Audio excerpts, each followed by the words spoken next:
제10장. 여호와께서 모세에게 말씀하여 이르시되, 은나팔 둘을 만들 때 두들겨 만들어서 그것으로 회중을 소집하며 진영을 출발하게 할 것이라. 나팔 두 개를 불 때는 온 회중이 회막문 앞에 모여서 네게로 나올 것이요, 하나만 불 때는 이스라엘의 천부장된 지휘관들이 모여서 네게로 나올 것이며, 너희가 그것을 크게 부을 때에는 동쪽 진영들이 행진할 것이며, 두 번째로 크게 부을 때에는 남쪽 진영들이 행진할 것이라. 떠나려 할 때에는 나팔 소리를 크게 부을 것이며, 또 회중을 모을 때에도 나팔을 부을 것이나 소리를 크게 내지 말며, 그 나팔은 아론의 자손인 제사장들이 부을지니 이는 너희 대대의 영원한 율례니라.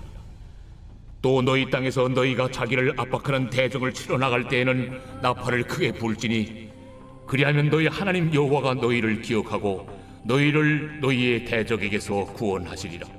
또 너희의 희락의 날과 너희가 정한 절기와 초하루에는 번제물을 드리고 화목제물을 드리며 나팔을 불라. 그로 말미암아 너희의 하나님이 너희를 기억하시리라. 나는 너희의 하나님 여호와니라. 안녕하십니까, 사랑하는 근수교회 가족 여러분. 9월 19일 근수 매일 말씀 시작하겠습니다. 오늘 본문은 민수기서 10장 1절부터 10절까지 말씀입니다. 이스라엘의 나팔에 관한 이야기인데요, 1절부터 4절까지는 여호와께서 모세에게 말씀하여서 나팔을 만들 것과 그리고 그 나팔을 어떻게 쓸 것인지에 대하여 이야기하고 있습니다. 그리고 5절부터 8절까지는 이 제사장들이 이 나팔을 부는 것, 그리고 9절부터 10절까지는 이 전쟁과 희락의 날에 나팔을 부는 것에 대한 이야기가 간략하게 나와 있죠. 오늘 본문들은 뭐랄까 따로 설명이 그렇게 필요하거나 그런 본문들이 없습니다. 읽어보시면 다 이해될 만한, 또 읽어보시면 나팔이 이렇게 사용되어졌구나 라는 것을 알 수 있는 부분들이 있죠.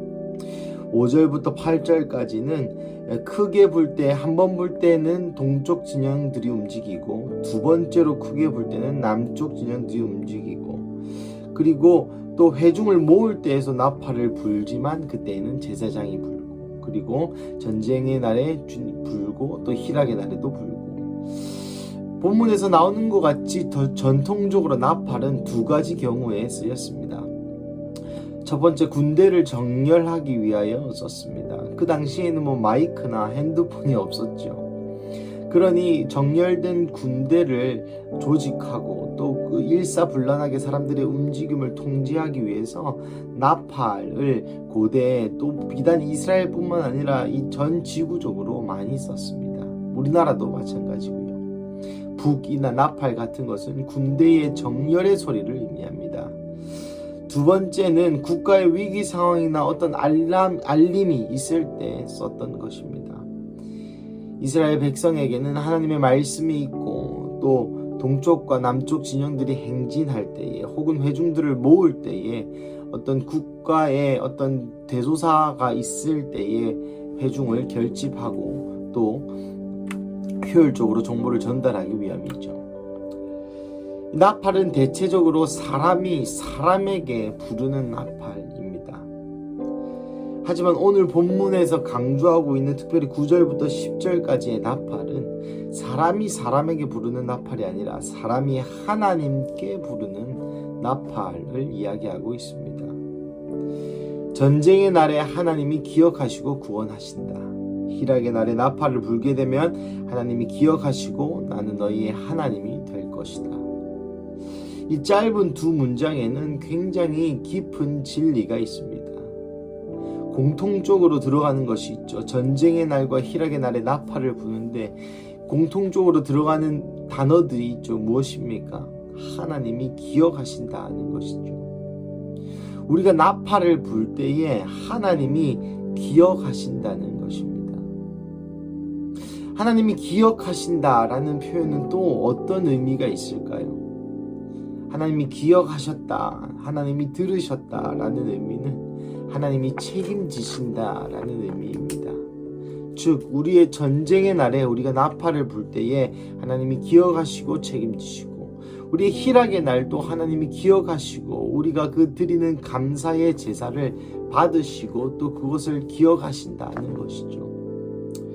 그리고 전쟁의 날이든 희락의 날이든 나팔을 불었다는 것은 우리의 삶 가운데 즐거운 날과 어려운 날과 상관없이 하나님을 향한 나팔을 불어야 한다는 것입니다. 사랑하는 가족 여러분, 저는 오늘 이 본문을 읽으면서 그러한 생각이 들었습니다.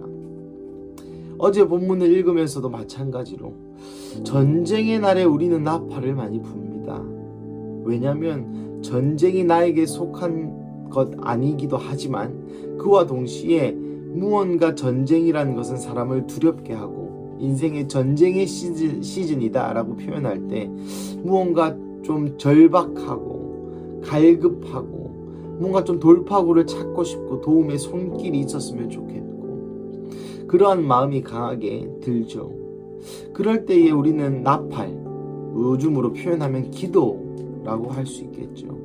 하나님께 도움을 요청하는 기도와 하나님께 요청하는 그 나팔을 붑니다. 예, 그때 물론 우리 주님께서는 좋으신 아버지이시기 때문에 친히 기억하시고 구원하시죠.